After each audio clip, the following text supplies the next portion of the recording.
Hello विद्यार्थी मित्रों, सुप्रभात, good morning and welcome to chemistry zone.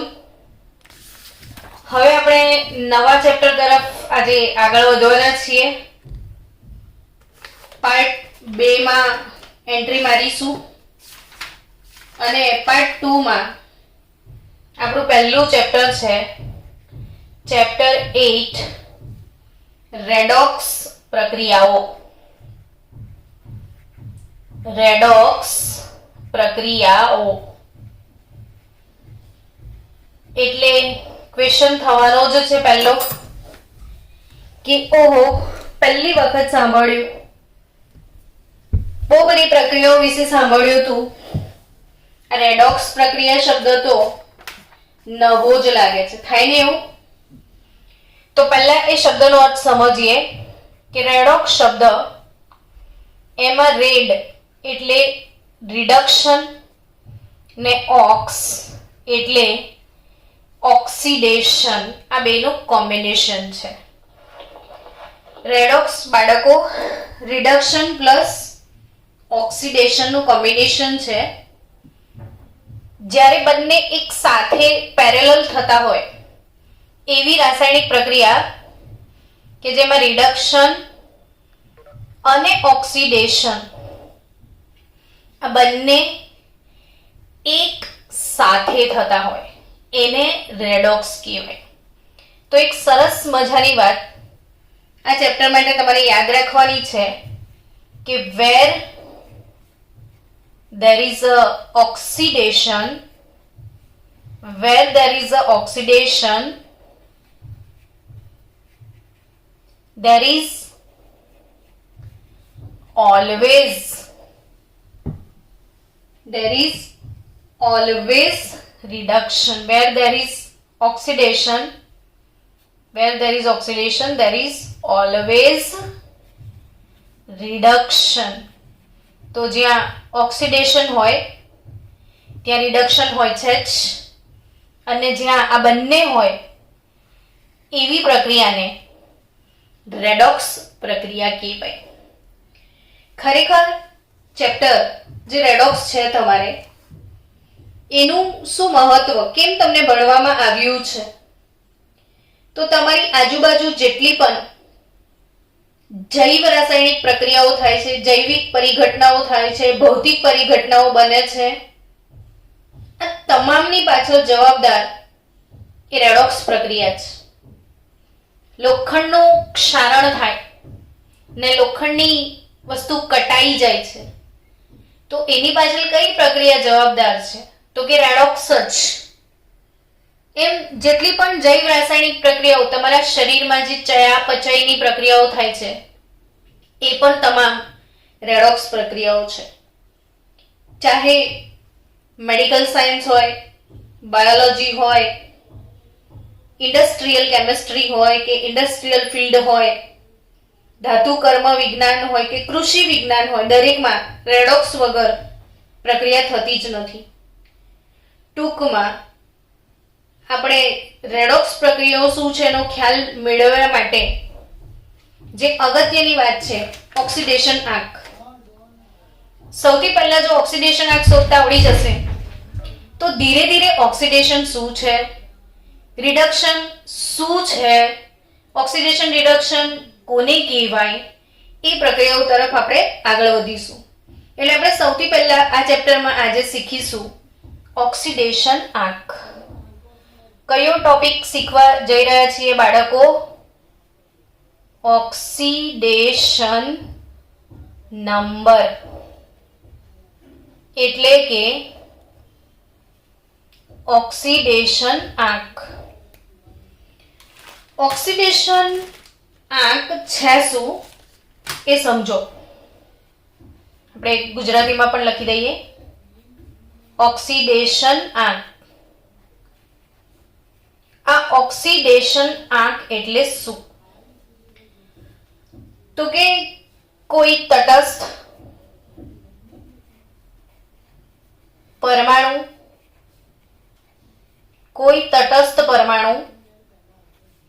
Electron મેળવીને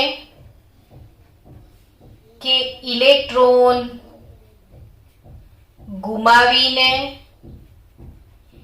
કે ઇલેક્ટ્રોનની ભાગીદારી કરીને કોઈ તટસ્થ પરમાણુ અથવા આયન કંઈ પણ વસ્તુ કોઈ બી સ્પીસીસ ઇલેક્ટ્રોન મેળવીને કે ઇલેક્ટ્રોન ગુમાવીને કે ઇલેક્ટ્રોનની ભાગીદારી કરીને જે વીજભાર પ્રાપ્ત કરે છે, જે વીજભાર પ્રાપ્ત કરે છે તેને ઓક્સિડેશન આંક કહેવાય. સમજી ગયા? તો ઓક્સિડેશન આંક શું છે કે જો કોઈ તટસ્થ પરમાણુ ઇલેક્ટ્રોન મેળવીને કે ગુમાવીને કે ભાગીદારી કરીને, જેમ કે મેગ્નેશિયમ છે, જો મેગ્નેશિયમ 2 ઇલેક્ટ્રોન ગુમાવી દે છે તો મેગ્નેશિયમની ઉપર એ +2 વીજભાર પ્રાપ્ત કરે છે. તો આ જે વીજભાર મેગ્નેશિયમે પ્રાપ્ત કર્યો, આ +2 ને મેગ્નેશિયમનો ઓક્સિડેશન આંક કહેવાય. સપોઝ ઓક્સિજન પરમાણુ છે એ 2 ઇલેક્ટ્રોન મેળવે છે અને એ વીજભાર પ્રાપ્ત કરે છે O-2. તો ઓક્સિજન માટે આ -2 એ એનો ઓક્સિડેશન આંક કહેવાય છે. સમજી રહ્યા છો બાળકો? તો ઓક્સિડેશન આંક શું છે? ફરીથી એની વ્યાખ્યા સમજો કે કોઈ તટસ્થ પરમાણુ કે આયન ઇલેક્ટ્રોન મેળવીને કે ઇલેક્ટ્રોન ગુમાવીને કે ઇલેક્ટ્રોનની ભાગીદારી કરીને જે વીજભાર પ્રાપ્ત કરે છે તેને ઓક્સિડેશન આંક કહેવાય. તો આજનો આપણો મુખ્ય જે ટાર્ગેટ છે બાળકો, એ ઓક્સિડેશન આંક શોધવાના નિયમોની સાથે સાથે સૌથી પહેલા આપણે ઓક્સિડેશન આંક શોધતા શીખીએ કે ઓક્સિડેશન આંક કેવી રીતે શોધી શકાય, આ વસ્તુ શીખીએ. ચલો નાના નાના તત્વોથી શરૂઆત કરીએ. આપણી પાસે છે ધારો કે H2SO4. H2SO4 એમાં હું અંડરલાઈન કરું છું સલ્ફરને. હવે તમારે સલ્ફરનો ઓક્સિડેશન આંક શોધવો છે. તો એ કેવી રીતે શક્ય બને? તો જે પરમાણુનો ઓક્સિડેશન આંક શોધવાનો છે તેના માટે X ધારી લો. હવે સલ્ફ્યુરિક એસિડમાં સલ્ફરનો ઓક્સિડેશન આંક કેવી રીતે શોધવાનો? તો કે એના માટે હાઇડ્રોજન અને ઓક્સિજન આ બંનેના ઓક્સિડેશન આંકની તમને ખબર હોવી જોઈએ. જનરલી આપણે જે અહીંયા હાઇડ્રોજન લેતા હોઈએ એનો ઓક્સિડેશન આંક +1 હોય છે ને જનરલ કમ્પાઉન્ડમાં ઓક્સિજનનો ઓક્સિડેશન આંક -2 હોય. ક્યારે એનો ઓક્સિડેશન આંક ચેન્જ થશે એ પણ ધીરે ધીરે શીખવા મળશે. તો હમણાં અહીંયા એટલું તો ક્લિયર છે કે અહીંયા હાઇડ્રોજન +1 હશે, ઓક્સિજન ઓક્સાઇડ સ્વરૂપે હોય એટલે એ -2 સ્વરૂપે હોય છે ને અહીંયા ઓક્સિજન ઓક્સાઇડ જ છે. તો આપણે કઈ રીતે લખવાનું છે જુઓ, સમજો કે 2 કૌંસમાં હાઇડ્રોજનનો ઓક્સિડેશન આંક +1, 2 કૌંસમાં હાઇડ્રોજનનો ઓક્સિડેશન આંક +1, સલ્ફર માટે ધારી લો X, 4 કૌંસમાં ઓક્સિજનનો ઓક્સિડેશન આંક છે -2. 4 ઓક્સિજન છે, 4 મોલ કહેવાય. તો એક ઓક્સાઇડનો ઓક્સિડેશન આંક -2 છે. તો 4 -2 બરાબર કુલ વીજભાર. તો સલ્ફ્યુરિક એસિડ એક તટસ્થ અણુ છે. ઉપર તમને કોઈ પણ પ્રકારનો વીજભાર દર્શાવેલ નથી. તો એનો અર્થ કે એનો કુલ વીજભાર 0 બને છે. હવે એનો કુલ વીજભાર 0 છે તો કઈ રીતે ગણાશે? તો 2 + x -4 to 8 = 0. તો x = +6. તો સલ્ફ્યુરિક એસિડમાં સલ્ફરનો ઓક્સિડેશન એક્ટ તમને મળશે +6. કયો ઓક્સિડેશન એક્ટ તમને મળશે બાળકો? +6. ચલો એવી રીતે HNO3 માં નાઇટ્રોજનનો ઓક્સિડેશન એક્ટ આપણે શોધીએ. નાઇટ્રોજનનો ઓક્સિડેશન એક્ટ HNO3 માં નાઇટ્રોજનનો ઓક્સિડેશન એક્ટ હાઇડ્રોજન માટે આપણે એક ધારી લઈએ, મતલબ ધારવાનું શું છે જ. હાઇડ્રોજનનો ઓક્સિડેશન એક્ટ +1, નાઇટ્રોજનનો શોધવાનો છે x, ઓક્સિજનનો ઓક્સિડેશન એક્ટ -2 બરાબર કુલ વીજભાર 0 થશે. તો 1 + x - 6 = 0. તો x બરાબર +5. x = +5. તો HNO3 માં નાઇટ્રોજનનો ઓક્સિડેશન એક્ટ છે +5. એવી રીતે સપોઝ તમારી પાસે છે MnO4 -1. આપણે બે કામ કરીશું. આવા સ્પીસીસના નામ પણ શીખતા જઈશું એટલે ધીરે ધીરે તમને નેગેટિવ રેડિકલના નામ આવડી જાય. આ છે પરમેંગેનેટ આયન. કયો આયન છે? Permanganate ion. CO3 -2 બોલવાનું જોરથી તો આવડી જાય. આ છે કાર્બોનેટ આયન. SO4 -2 આ છે sulphate ion. Sulphate ion. PO4 -3 એમાં P છે. આ છે ફોસ્ફેટ આયન. તો આપણી પાસે પરમેંગેનેટ, કાર્બોનેટ, સલ્ફેટ અને ફોસ્ફેટ આયન. ચલો આ તમામમાં અંડરલાઈન તત્વોના ઓક્સિડેશન આંક કેવી રીતે શોધી શકાય એ શીખીએ. MnO4- માં મેંગેનીઝનો ઓક્સિડેશન આંક શોધવાનો છે. તો એના માટે તમે x સપોઝ કરી લો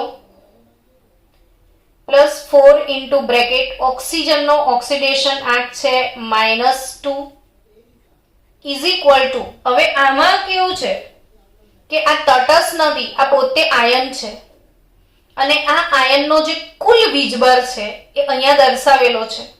અને આ કુલ વીજભાર શું હોય તો કે આ તમામના ઓક્સિડેશન આંકના સરવાળા બાદબાકીથી જે તફાવત મળે છે એ અહીંયા દર્શાવેલો હોય. એટલે આ જે ટોટલ છે એ કોના બરાબર છે? -1 ને બરાબર. તો x -8 બરાબર -1. તો x બરાબર +7 એટલે પરમેંગેનેટ આયનમાં મેંગેનીઝનો ઓક્સિડેશન આંક +7 છે. અર્થાત એમાં મેંગેનીઝ Mn+7 સ્વરૂપે હાજર છે. કાર્બોનેટમાં C ધરી લો. એના માટે x +3 ઓક્સિજન. ઓક્સિજનનો ઓક્સિડેશન આંક -2 બરાબર કુલ વીજભાર -2. તો x -3 × 6 બરાબર -2. તો x = -2 + 6 + 4 એટલે કાર્બનનો ઓક્સિડેશન સ્ટેટ x +4 છે. મતલબ CO4 -2 માં કાર્બન જે છે એનો ઓક્સિડેશન આયન +4 છે. સલ્ફેટ આયન, એમાં સલ્ફર SO4-2 એટલે સલ્ફેટ કહેવાય બાળકો.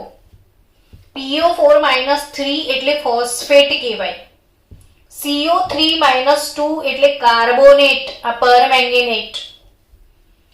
તો સલ્ફેટ આયનમાં સલ્ફરનો ઓક્સિડેશન આંક શું થાય એ સમજો. ધારી લો ને એના માટે X +4, ઓક્સિજનનો -2, ઓવરઓલ -2. તો X 4 દુ 8 બરાબર -2. તો X +6.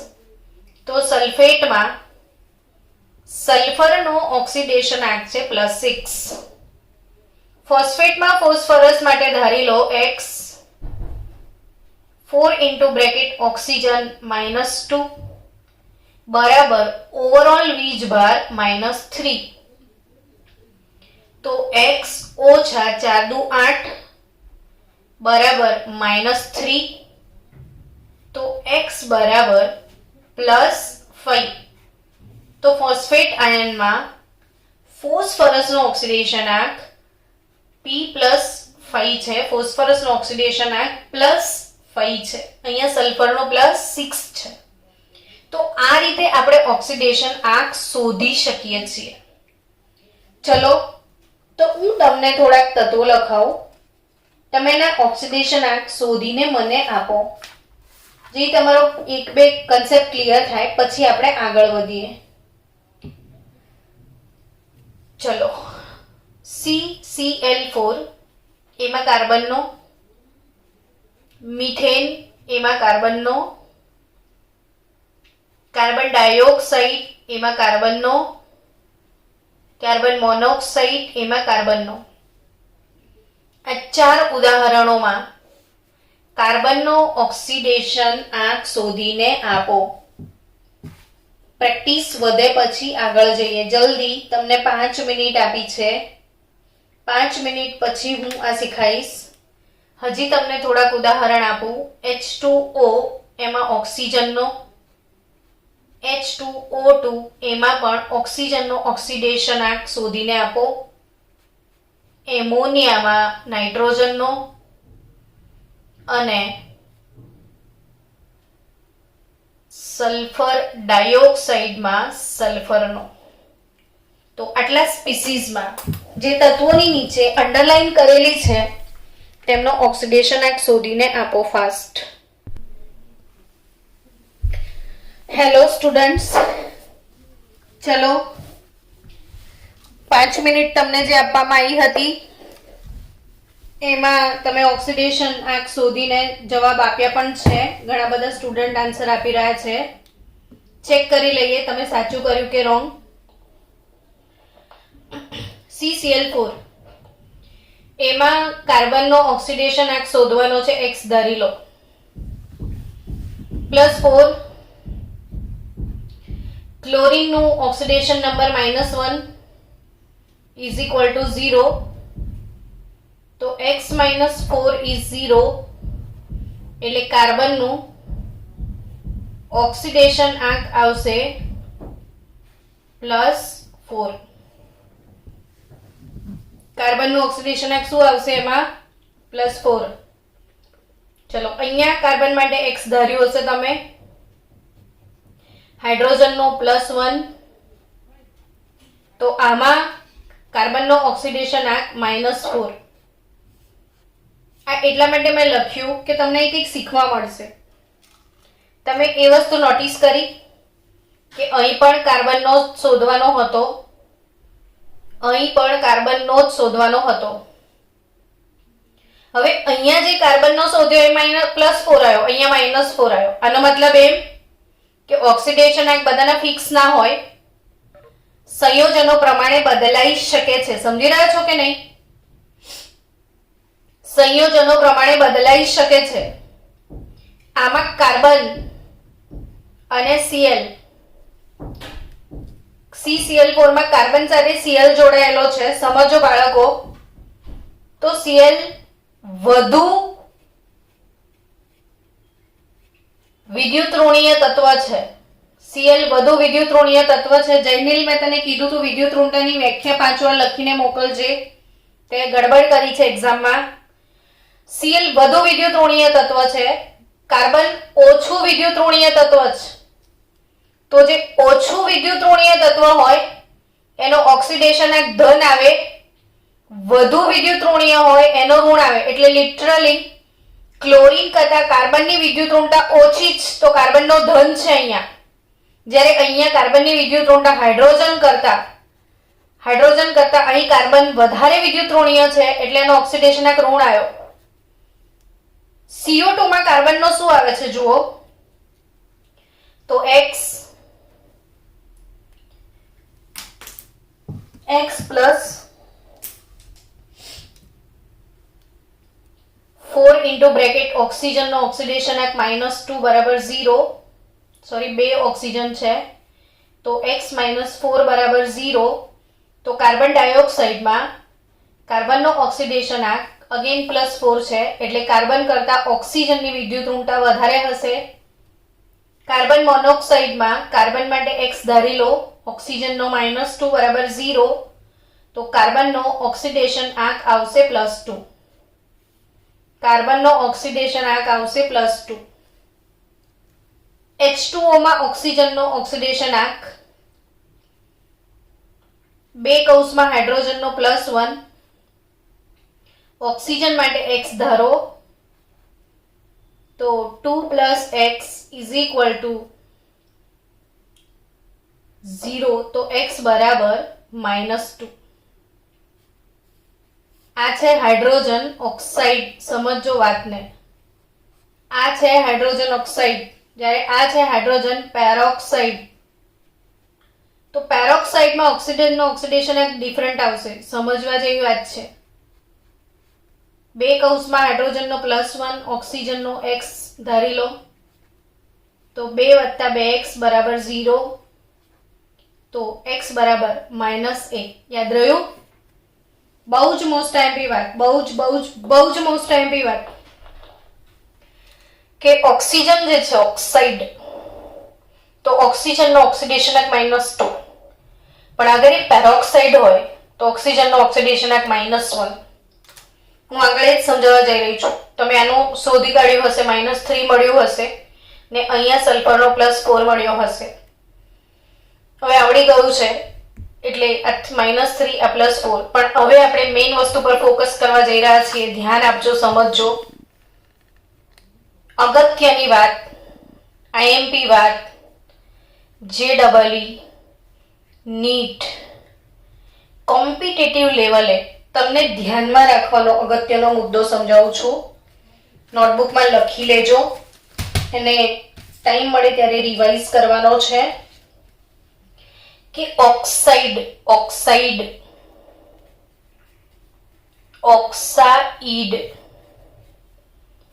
પેરોક્સાઇડ અને સુપર ઓક્સાઇડ, આ 3 વસ્તુ અગત્યની છે. ઓક્સાઇડ, પેરોક્સાઇડ અને સુપર ઓક્સાઇડ. એમાં જે ઓક્સાઇડ છે એ O-2 તરીકે લખાય, જ્યારે પેરોક્સાઇડ છે એ O2-2 તરીકે લખાય. સમજો, ઓક્સાઇડ O-2 જ્યારે પેરોક્સાઇડ O2-2, અર્થાત OO-2 આવી રીતે લખાય. અને એનો અર્થ એવો થાય કે આમાંનો એક ઓક્સિજન જેનો ઓક્સિડેશન નંબર -1, આનો -1 ને બંનેનો કુલ મિલાઈને -2. એટલે પેરોક્સાઇડ જે છે એમાં ઓક્સિજનનો ઓક્સિડેશનાંક -1 આવશે. જ્યારે સુપર ઓક્સાઇડ એટલે શું, તો કે O2-1. સુપર ઓક્સાઇડ એટલે શું, O2-1 એટલે બાળકો OO-1. એટલે પર્ટિક્યુલર એક ઓક્સાઇડનો આ બંનેનો ભેગો થઈને -1, તો આનો અડધો થાય ને આનો પણ અડધો, એટલે બંનેનો 0.5.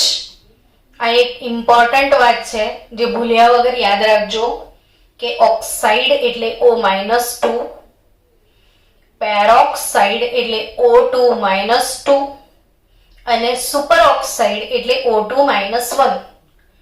આપણે આના પહેલા પ્રકરણ 4 ભણ્યા હતા, રાસાયણિક બંધન.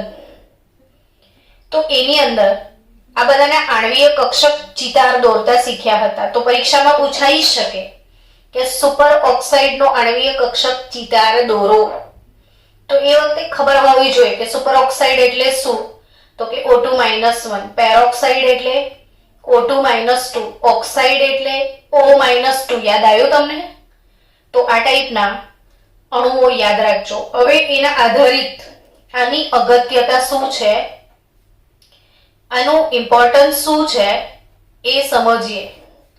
આઈએમપી છે, આનો ઉપયોગ ક્યાં તમારે કરવાનો છે એ ધ્યાનમાં લેવાનું છે.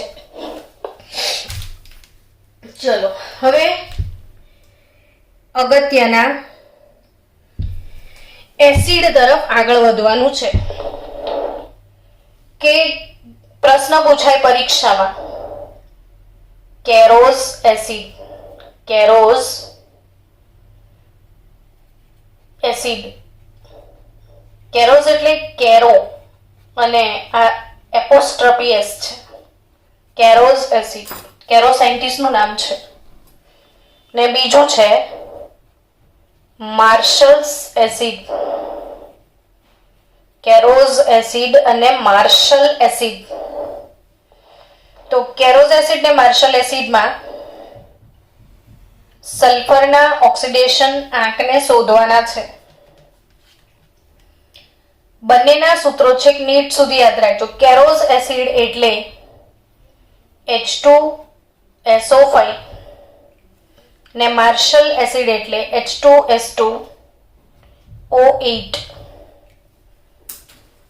કેરોઝ એસિડ એટલે H2SO5, માર્શલ એસિડ એટલે H2S2O8. આનું બીજું નામ છે પરમોનો સલ્ફ્યુરિક એસિડ અને આનું બીજું નામ છે પર ડાય સલ્ફ્યુરિક એસિડ. પર ડાય સલ્ફ્યુરિક એસિડ, પર મોનોસલ્ફ્યુરિક એસિડ, પર ડાયસલ્ફ્યુરિક એસિડ. પર મોનોસલ્ફ્યુરિક એસિડની વાત કરીએ તો એમાં સેન્ટ્રલ એટમ સલ્ફર છે ને પર ડાયસલ્ફ્યુરિક એસિડની વાત કરીએ તો એમાં બી સેન્ટ્રલ એટમ સલ્ફર છે. હવે આ સેન્ટ્રલ એટમ સલ્ફર બંધારણ કે તે દોરવાનું એની શોર્ટકટ રીત શીખવાડજો. ગોખશો તો મરી જશો. જો કે રીતે દોરજો. સેન્ટ્રલ એટમ એટલે મધ્યસ્થ પરમાણુ. H2SO5 માં મધ્યસ્થ પરમાણુ સલ્ફર. હવે તમારે શું વિચારવાનું કે સલ્ફર કયા સમૂહનો સભ્ય છે? શું વિચારશો? સલ્ફર કયા સમૂહનો સભ્ય છે? તો સલ્ફર એ 16મા સમૂહનો સભ્ય છે. સલ્ફર કયા સમૂહનો સભ્ય છે? 16મા સમૂહનો સભ્ય છે. સલ્ફર 16મા સમૂહનો સભ્ય છે. તો 16મો સમૂહ જે છે એટલે એ 16મો સમૂહનો જે તત્વ હોય એની આજુબાજુ 6 બંધ બનાવવાના. 16મો સમૂહ એટલે મેક્સિમમ બંધ ક્ષમતા 6 આવે. તો 6 બંધ બનાવવાના. જો તો મેં આ 6 બંધ બનાવ્યા, 4 બનાવ્યા હતા પણ જગ્યા નથી તો 5મો 6 ડબલમાં જશે. હવે એની આજુબાજુ ઓક્સિજન મૂકી દો. ચારે બાજુ ઓક્સિજન આવી ગયા. હવે આ ઓક્સિજન ને 2 વેલેન્સી હોય, પતી ગઈ બંને. આને બાકી જ તો આને H આપી દો. પણ બાળકો આમાં 5 ઓક્સિજન છે. આપણે 1 2 3 4 મૂક્યા, 5મો અહીંયા OH તરીકે મૂકી દો.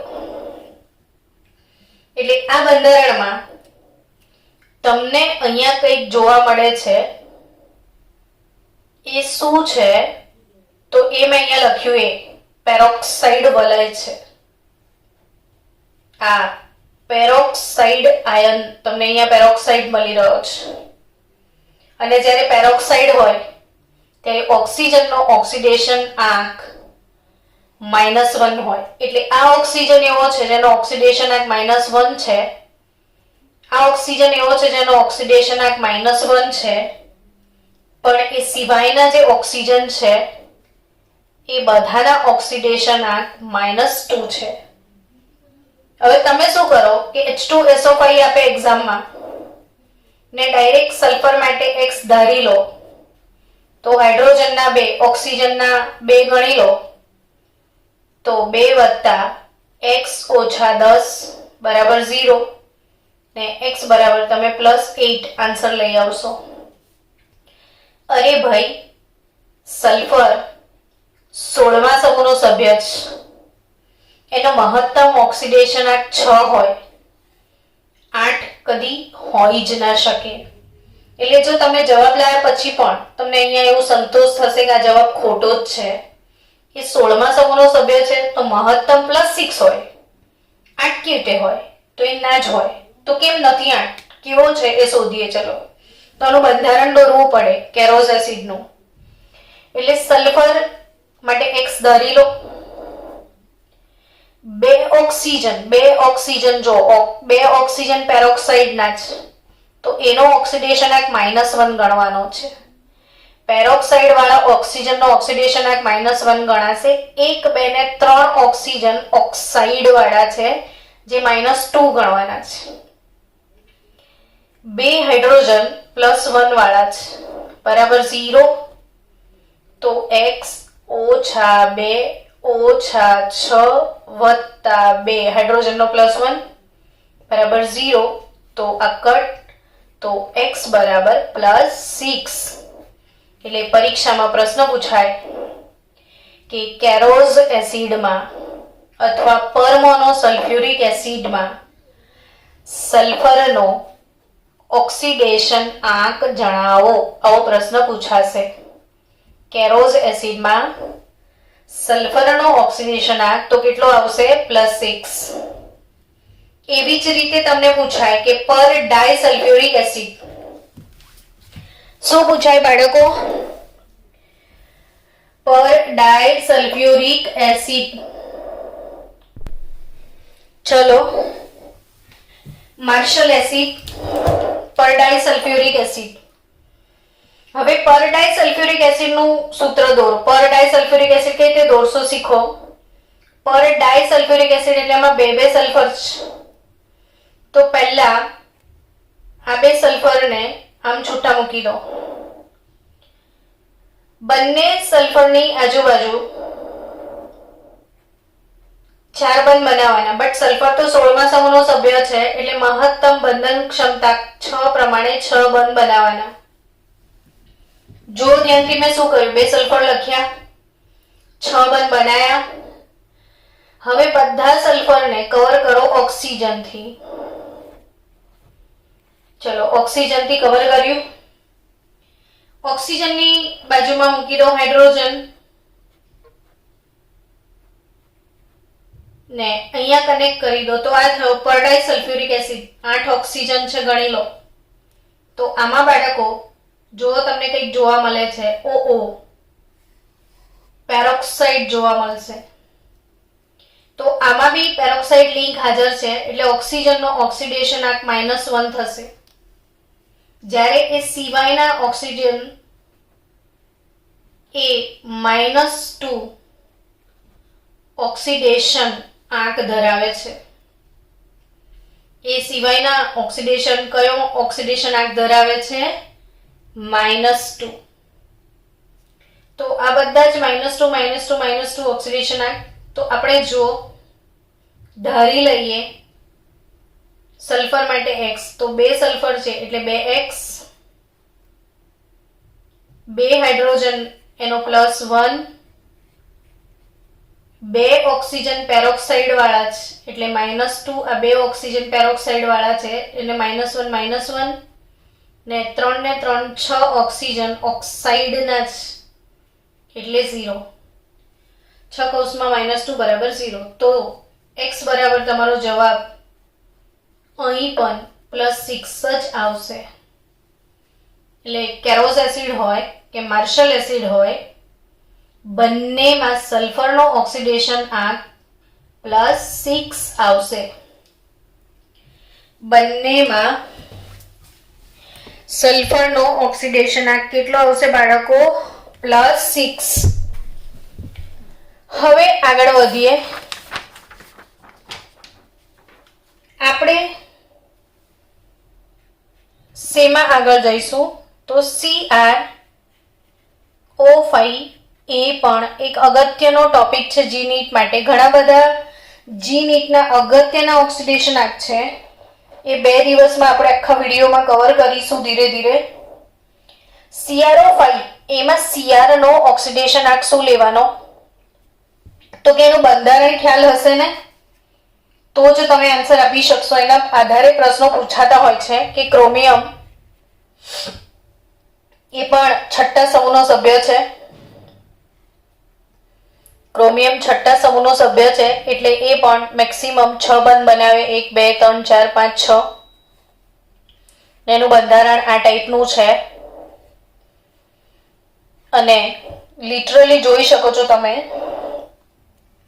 કે આ પેરોક્સાઇડ વલય છે. આ પેરોક્સાઇડ વલય છે. આમાં 2 પેરોક્સાઇડ વલય આવેલા છે.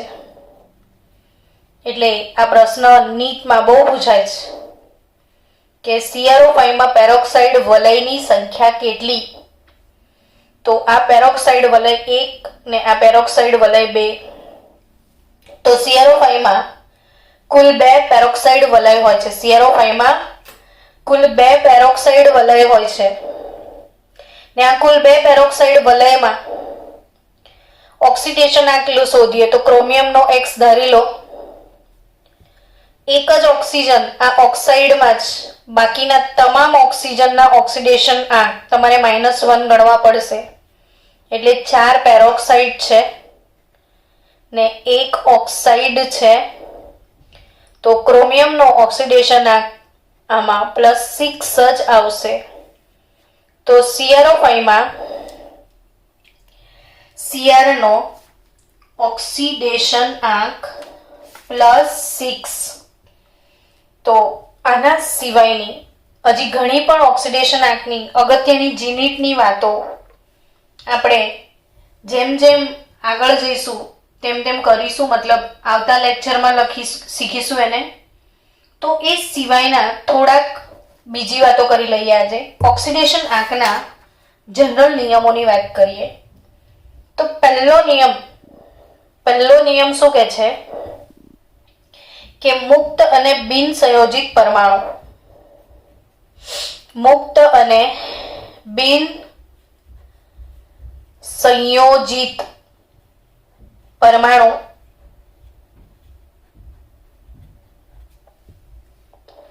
એનો ઓક્સિડેશન આંક, પરમાણુનો ઓક્સિડેશન આંક 0 ગણાય.